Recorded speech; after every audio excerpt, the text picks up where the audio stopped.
Kebakaran terjadi di sebuah bengkel tambal ban dan kios pom bensin mini di Jalan Pelabuhan 2, Cikembar, Kabupaten Sukabumi, Jawa Barat. Aduh, ya Allah, ya. Peristiwa kebakaran terekam kamera warga. Api terus membesar hingga membakar 3 bangunan yang ada di sekitar bengkel. Selain itu, 1 unit mobil dan sepeda motor yang sedang terparkir juga ikut ludes terbakar.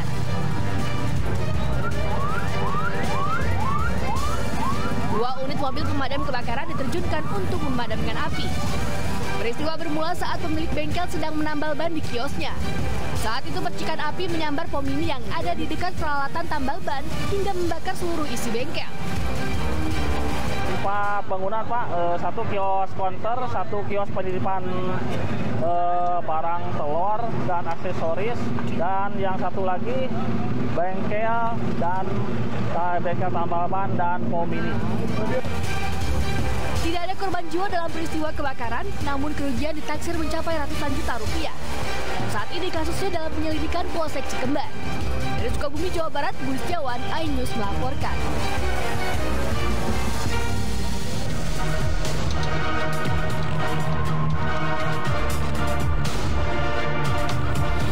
Masa pendukung salah satu bakal calon kepala desa ini terlibat saling serang dengan warga lain menggunakan senjata tajam dan batu di Jalan Poros Galesong, Kecamatan Galesong Kota, Kabupaten Takalar, Sulawesi Selatan. Masa yang berusaha dibubarkan petugas ini bahkan terlibat kejar-kejaran dan kericuhan dengan polisi. Kericuhan antara massa dan polisi terjadi saat warga yang merupakan pendukung bakal calon kepala desa yang tidak diloloskan saat seleksi melakukan aksi protes dengan menutup seluruh badan jalan. Menurut tokoh masyarakat setempat, ada pihak yang sengaja memprovokasi agar terjadi bentrokan antar warga. Aksi massa yang melakukan penolakan terhadap hasil seleksi bakal calon kepala desa ini sudah berlangsung selama 4 hari terakhir. Saya tanya dia pemesi, ada apa bapak saya panggil kasar begitu? Nah, saya diborongi. Kita lihat ada videonya itu. Seandainya mungkin saya melawan, mungkin saya diinjak barangkali. Massa meminta agar hasil seleksi dibatalkan karena diduga terdapat kecurangan. Dari Kabupaten Takalar, Sulawesi Selatan, Bukma, iNews melaporkan.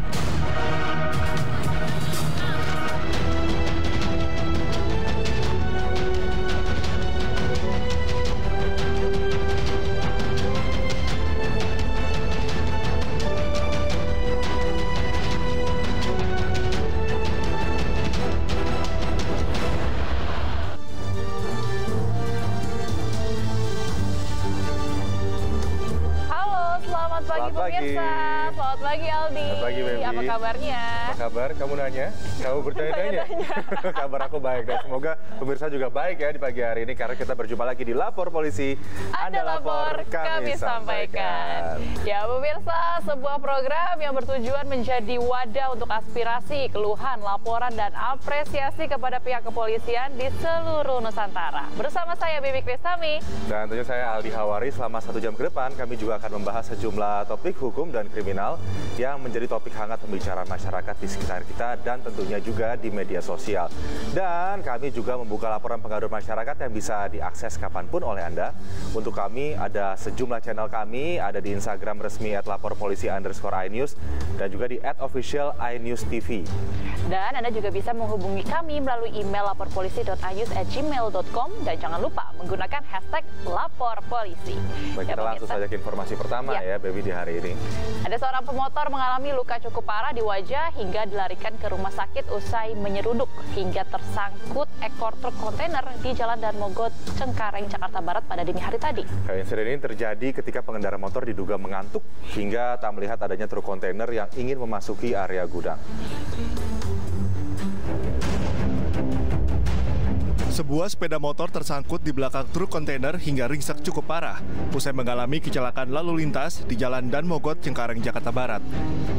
Sementara pemotor warga Bangun Nusa, Cengkareng Timur, Jakarta Barat langsung dilarikan ke rumah sakit terdekat untuk diberi pertolongan karena mengalami luka cukup parah pada bagian wajah. Menurut saksi, pengendara sepeda motor yang melintas dari arah Kalideres menuju Grogol, Jakarta Barat melaju dengan kecepatan tinggi dan diduga mengantuk dalam berkendara. Pengendara sepeda motor ini tiba-tiba langsung menabrak ekor truk kontainer bermuatan tisu yang hendak memasuki area gudang. Ya itu katanya dia ngantuk katanya. Kata gitu. Kendaraannya motor itu cewek apa cowok? Sama bapak sih ya. Bapak sendirian atau gimana? Sendiri. Atas insiden ini, arus lalu lintas dari arah Cengkareng menuju Grogol sempat tersendat. Kini kasus ini ditangani unit Laka Lantas Satuan Wilayah Jakarta Barat. Dari Jakarta, Miftahul Gani, iNews melaporkan. Nah, ada berita dari Depok nih pemirsa, seorang nenek di Kampung Cikumpa, Depok, Jawa Barat tercebur ke sumur sedalam 15 meter. Aduh, ini usai evakuasi yang berjalan dramatis, akhirnya sang korban, si nenek, berhasil diselamatkan.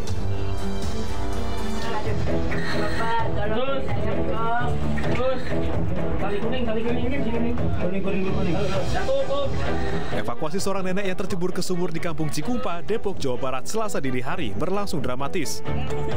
Petugas damkar dan penyelamatan kota Depok berusaha mengangkat korban dari kedalaman 15 meter. Lokasi yang gelap dan bibir sumur yang rawan longsor membuat petugas kesulitan.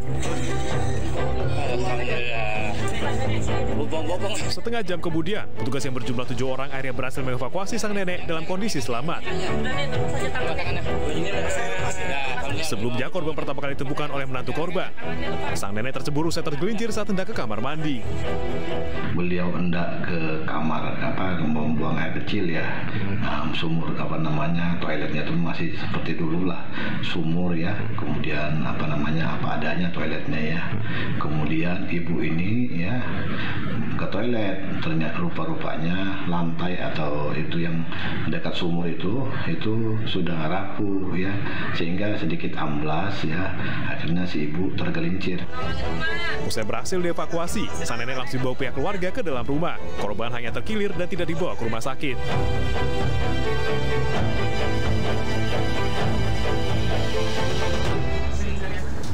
Setelah 4 hari dilakukan pencarian, seorang petani yang hilang akibat terseret arus sungai Kumal di Kota Padang Simpuan, Sumatera Utara akhirnya berhasil ditemukan. Korban ini ditemukan tersangkut di bendungan Siloting dengan kondisi meninggal dunia 10 km dari lokasi ia terjatuh.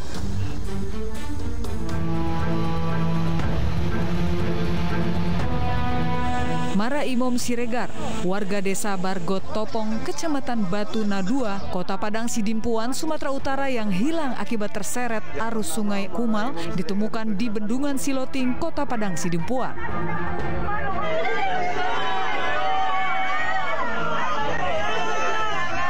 Isak tangis keluarga pun pecah setelah jenazah korban tiba di rumah duka. Pria berusia 58 tahun ini ditemukan dengan kondisi meninggal dunia.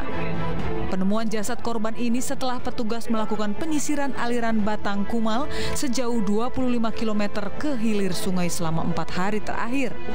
Ya, dapat kami jelaskan, tim gabungan baik dari BPBD, TNI, Polri, Basarnas, tim relawan Paji, serta masyarakat itu jenazah kita temukan pada pukul 06 di Desa Siloting.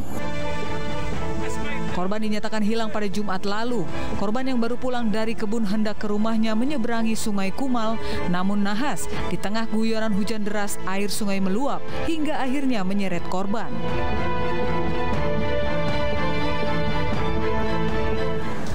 Viral di media sosial, seorang rohaniawan di Bogor, Jawa Barat hidup kembali setelah keluarga menganggapnya meninggal dunia. Ya, namun saat peti mati akan ditutup, keluarga melihat tanda-tanda kehidupan dan melarikannya ke rumah sakit.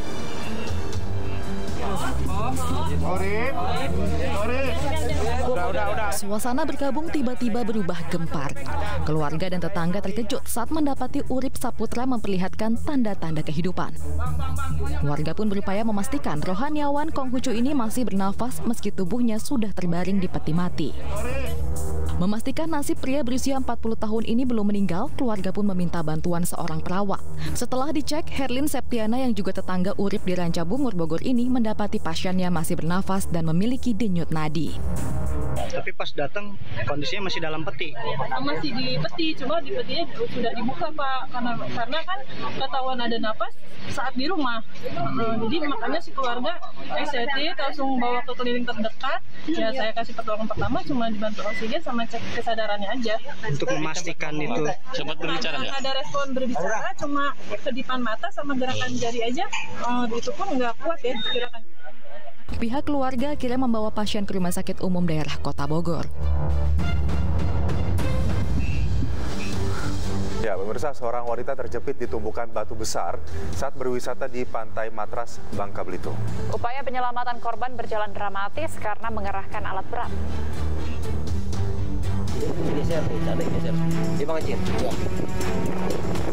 Tugas mencoba mengevakuasi Bunga, warga Matras, Kecamatan Sungai Liat, Kabupaten Bangka. Pertolongan pertama dilakukan tim medis dengan memberikan bantuan oksigen kepada korban agar tetap sadar. Kaki wanita ini terjepit di antara tumpukan batu besar saat mencoba mengambil kunci motor yang terjatuh di antara bebatuan. Karena tak mampu mengangkat korban, petugas akhirnya mengarahkan alat berat menyingkirkan tumpukan-tumpukan batu. Ini kontak motornya jatuh, masuk ke salah satu batu dan beliau, korban ini mencari dan ikut masuk ke dalam batu. Sehingga begitu masuk kakinya terjepit, nggak bisa keluar lagi. Setelah 2 jam, korban akhirnya bisa dievakuasi dan dilarikan ke rumah sakit dengan kondisi selamat dan menderita luka lecet. Kita ke informasi berikutnya, puluhan keluarga korban penembakan oleh 3 anggota polisi berunjuk rasa di depan Rumah Sakit Bayangkara, Medan, Sumatera Utara. Dan setelah diotopsi, pihak Polres bertakziah ke rumah duka.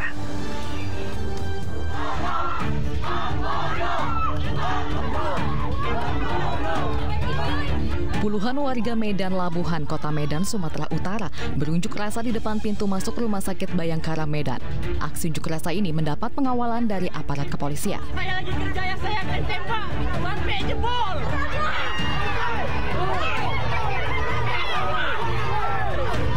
Di tengah unjuk rasa, adik korban Jumiati meronta-ronta berusaha menerobos masuk ke rumah sakit meminta keadilan atas peristiwa penembakan yang menimpa korban IN oleh 3 orang anggota Polres Belawan.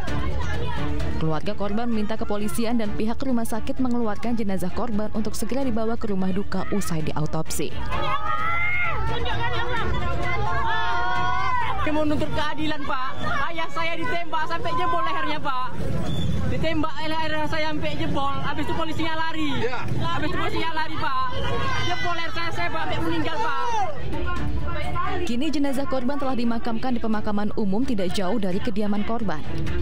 Ya, hal ini kita lakukan mengingat kita juga adalah manusia biasa, ya, sehingga kami melakukan melayat ataupun takziah ke rumah duka. Sebelumnya, 3 orang polisi Polres Belawan menembak IN di bagian leher hingga tewas di Pekan Labuhan, Kota Medan. Korban diduga merupakan pengedar narkoba yang sempat berupaya melarikan diri dalam pengejaran polisi dan membuang barang bukti berupa sabu seberat 20 gram. Saat tertangkap sempat terjadi perkelahian hingga perampasan senjata berujung dengan penembakan korban. Namun ketiga anggota polisi tersebut melarikan diri usai menembak korban hingga tewas.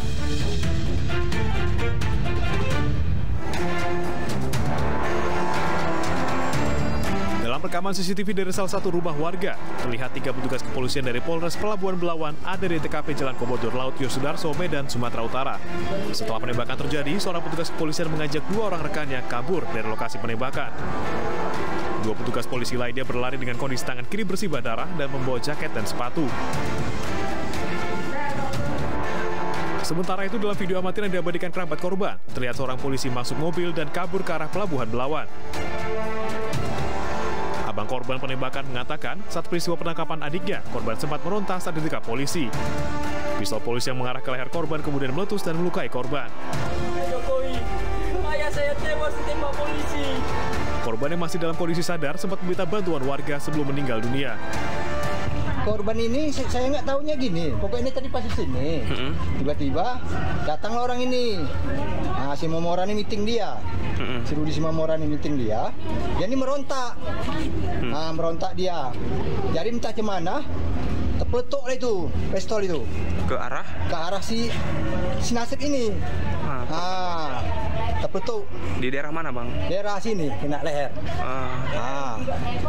Terus langsung meninggal di tempat. Terkapar dari situ, lari sebentar terkapar dari situ jatuh. Kami bawa ke rumah sakit. Kini keluarga menuntut keadilan atas tewasnya korban yang ditembak polisi. Nekat memaksa mantan istrinya melayaninya berhubungan badan, seorang pria di Makassar, Sulawesi Selatan ditangkap polisi. Informasi selengkapnya kami hadirkan usai jeda. Berikut ini tetaplah di Lapor Polisi.